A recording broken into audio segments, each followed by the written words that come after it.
Hello friends, welcome back to my channel.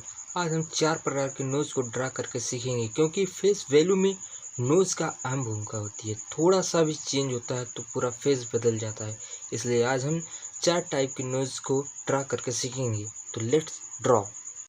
पहले हम knows को सीधी रेखाओं के माध्यम से ड्रा कर रहे हैं, फिर उसमें कर्व्स ऐड कर रहे हैं, फिर उसे नोज का शेप दे रहे हैं। सीधी रेखाओं से ड्रा करने से हम नोज की एक्चुअल डिस्टेंस वैल्यूज को मेजर करके परफेक्ट शेप दे सकते हैं। Let's draw and enjoy the video.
हम इसी तरह विभिन्न प्रकार के nose, mouth, lips, eyes, face के ऊपर वीडियोस बनाते रहेंगे।